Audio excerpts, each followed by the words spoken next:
Hello everyone and welcome to my channel.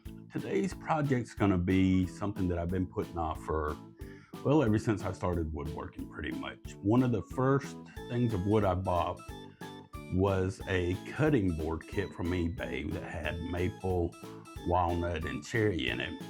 And I guess I did kind of cheap because I bought the kit, but that's because I didn't have a joiner and a planer. And I still don't have a joiner and a planer, but I really want to make the cutting board, which people usually make pretty early on in their woodworking career, but I'm a late bloomer. Anyways, let me know what you think in the comments. Please like and subscribe if you haven't already and you want to. If you don't want to, I understand completely. And stay safe wherever you are. Thank you for watching. Here we go. As you can see, the particular kit I bought came packaged nicely, with 5 each of cherry, walnut, and maple. I'd mention who I purchased it from, but I'm not sponsored, and since it's been a year since I bought this, I'm not sure if it is even still offered anyways. But if they do see this and want to, I'll put a link in the description.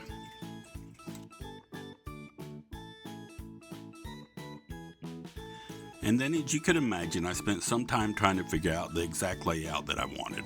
I wanted it to be a bit smaller so I wasn't using all of the pieces, so this is why it isn't just alternating colors. I also wanted to make sure I used the straightest and best looking pieces of wood since this was my first attempt, especially at the glue up part of it.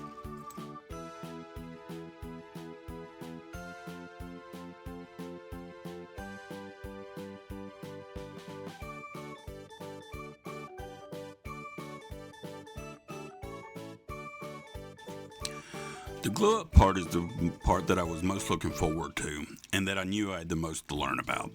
I made a few mistakes, which are probably evident to experienced people right now, but it will show up later after drying. Overall, for my first attempt, I do not think it went that bad. And I do have to say that it was quite enjoyable, but I imagine if you were making hundreds of the same ones over and over day after day, it could get a bit tedious.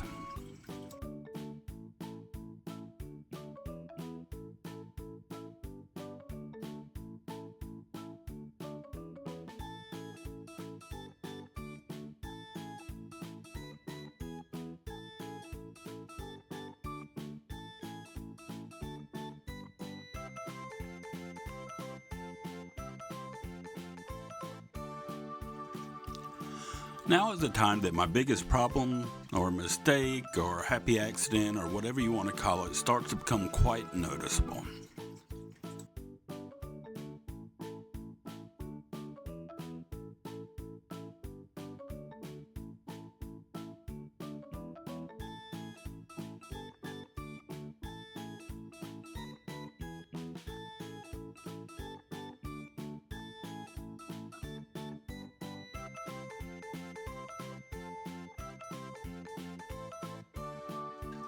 I did halfway attempt at scraping my glue, but I only did it on one side, which I could have really did a better job of, but it wasn't too big of a problem and it didn't cause me too much of a headache down the road, but I probably would do it a little bit different next time.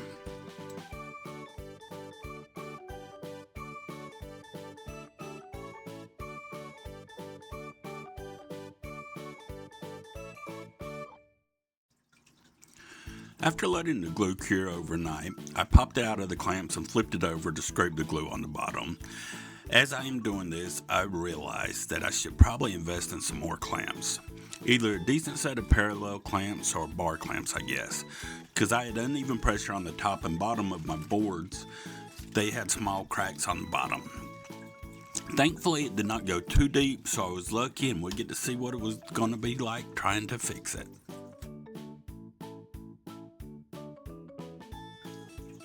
Before tackling that problem, I needed to flatten the cutting board.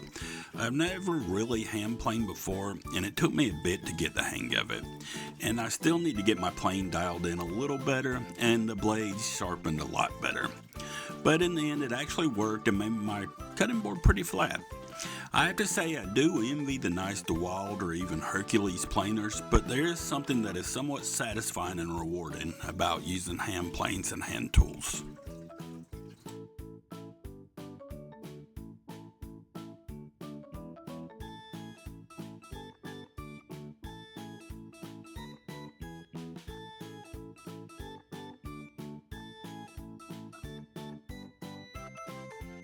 Next, it was time to cut off the ends, making it the length that I was hoping for, as well as relieving just how deep the cracks went into the board. I am also quite aware that I don't have my riving knife on my table saw. I keep meaning to put it back on, and hopefully I'll get to it tomorrow.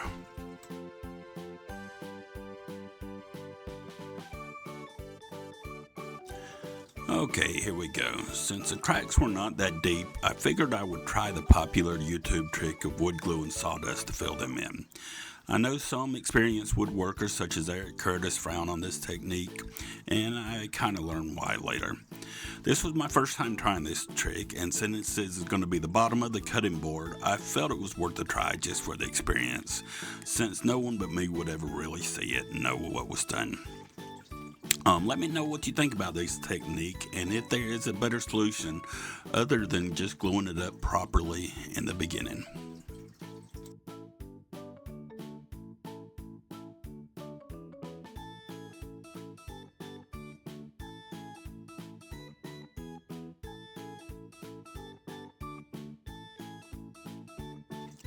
It was about this time while sanding that it became apparent to me that I was not going to be a big fan of this technique, at least not for this application. I'm not sure if I did not let the glue set up enough or this is how it always is, but it started smearing everywhere and made quite a mess that would have to be sanded out later.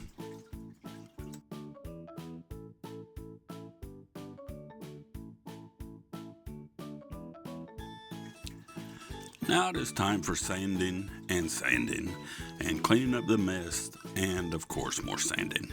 I will speed this up a good bit and cut a lot of the footage of me sanding because I feel it is kind of even worse to watch than my other content. But if you enjoy watching me sand, just let me know because I can provide you with hours of riveting footage of it.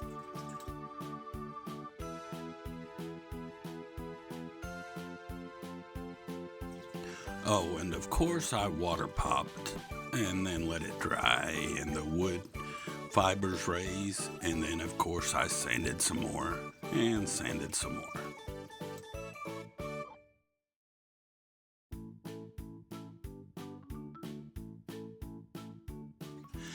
I first did a few practice cuts to decide on the right size chamfer for the bottom of the board. I wanted to put a chamfer because I like the way it looks and I think it makes it a bit easier to pick up.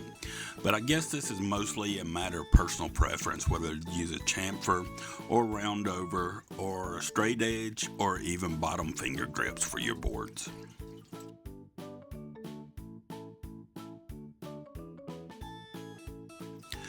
For the top edge of the board, I went with a round over. This was to provide a little contrast from the bottom, and again, I just like the way it looks. I did not add a juice screw for several reasons. First, I'm not a big fan of how they look. They make the board a little harder to clean, and they are kind of irritating when you're trying to slide vegetables off the board. Also, I cut meat on a different silicone board, so they are kind of useless to me.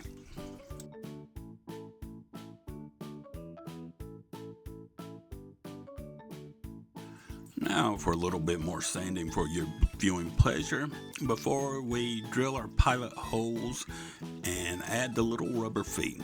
And I would suggest for anybody, especially new woodworkers, to pick up a pack of these feet. They come in various sizes in a little kit from Amazon and I'm sure pretty much anywhere else that sells little rubber feet.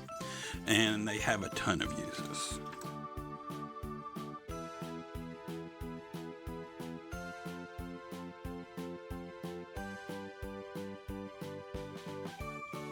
Now it's time for some more sanding as we get ready for our final finishing. I think I went all the way up to 240 here. Please let me know in the comments what grit you like to sand to on cutting boards. Because me, it seems like, in the beginning it's always nicer the smoother it is, but then, is it really necessary in the long run? For the finishing, I first just gave them a real good coat of mineral oil, or as you can see, unscented, pure mineral baby oil. I know some people like to soak them overnight in it, and I don't have that much mineral oil and I don't have a tub tube, so I just put a real good coat on it and let it sit for a few hours. And then I came back after a few hours and wiped off the excess.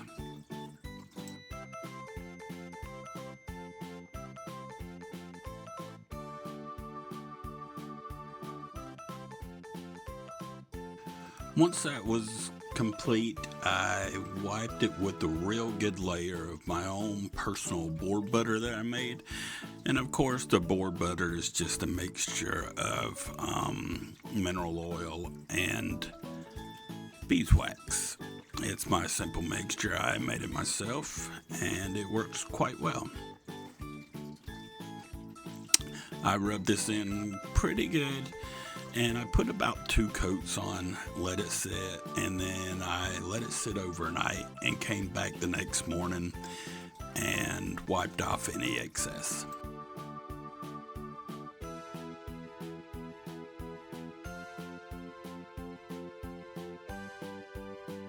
And here we are, my first attempt at making a cutting board in all of its glory.